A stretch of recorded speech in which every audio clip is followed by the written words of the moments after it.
Hi and welcome to Footy-Boots.com. We're now going to have a look at the latest boots on the market. These are all state-of-the-art from the major football companies. Perry, this is the Umbro X boot. Would you like to talk us through? It says on the marketing blurb on it, yeah. Football boot designed for an attacking player.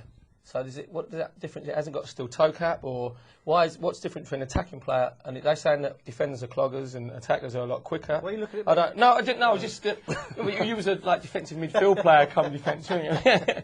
But it's just amazing. It's a Michelin technology, motion control technology, enhances movement and provides superior stability. So it's going to make you quicker as well, which is fantastic. Yep. Touch control technology with the combination of kangaroo suede and Michelin's advanced grip system allows you improved comfort, feel and grip. So kangaroo suede, does it mean you can be better in the air? Does it leave you more spread? What I'm trying to point out is all this is great, all this blurb and technology. Basically, what you're looking at a boot is it comfortable? Is it like lightweight?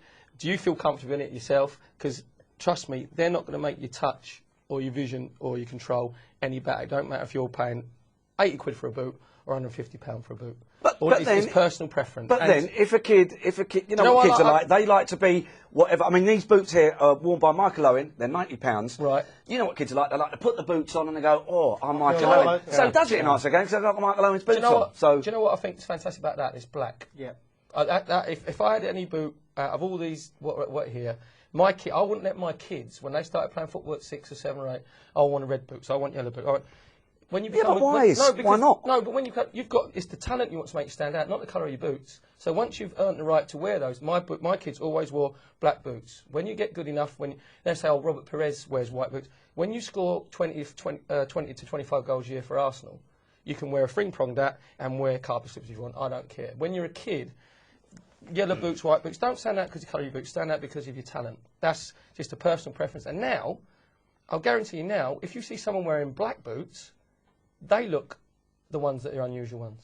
Because Alan Ball, one of the first people in the early 70s, wore the white boots? He had the white boots. Him and Alan Hinton. Alan Hinton was the other one with the white boots. And the other lad was Weller. Keith Weller. Keith Weller. But I say Paul Weller.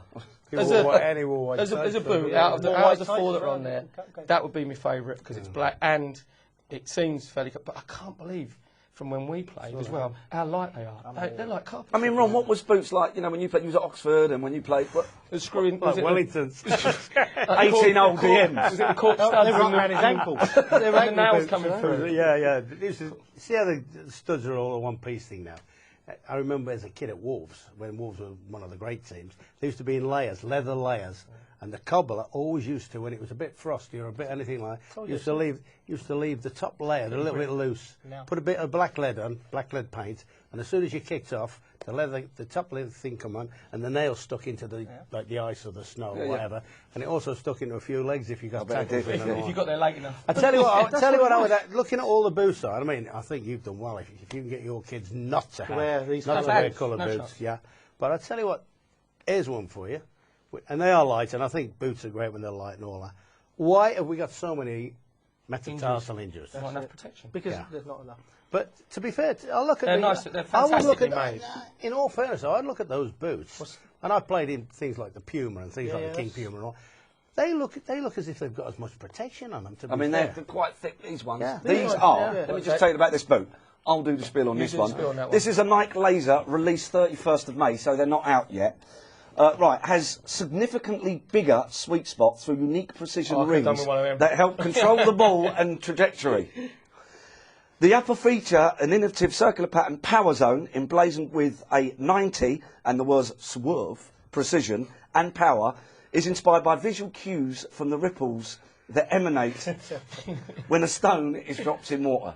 So if something dropped something in my drink. But they've got protection. They look quite a thick boot. Who wears them? To be honest. Who wears these? I will tell you. Successful debut for Wayne Rooney. He wore them in black and white lasers against Everton. And Claude Makelele, Rio Ferdinand, and Gattuso and Louis Figo. So, you know, not in bad company. Yeah, but tell us 120 quid. Tell us a real player. Yeah. No, I'll tell you, here's one for you. Like, you talk about you can bend balls off of them and all that. Like, remember when Craig Johnson invented that Predator? Predator, that's right. Yeah, and all them little table tennis things. Touch better and all that. Made one difference. But then surely they must go into the laboratories and go, there must be some side. It's a great sales pitch. Of course it is. In all fairness, I mean, I told you a story earlier about my grandson. He's a Beckham mad. So every pair of boots he had to have with that David Beckham Adidas Predator, like, or whatever he is, with his signature on, 150 quid a time, 3 pairs of boots a season. You know, that's more than you spent in your whole career, isn't it? Frightening. Okay, look, these are just one little thing. Can you imagine if you and Paul Miller wore them and you were centre halves at Tottenham? How much yellow boots? Exactly. How much, when you see a big lump centre half wearing yellow white boots, you actually think, that don't really go, big fella. So perhaps that's why the attack, they should be defending ones maybe, because the black ones. But his goalkeeper wore those. I don't know about them. I thought. Wayne Rooney, Claude McElhaney, Rio Ferdinand, Gattuso, Louis Figo, amongst others. The Reading game the other night against Newcastle, the goalkeeper had yellow boots on. He was getting a lot of stick on TV. And I just thought that might have been. Mind you, go close to McElhaney and say, I think you're a bit of a pansy. You probably won't get near him. You probably end up around your head.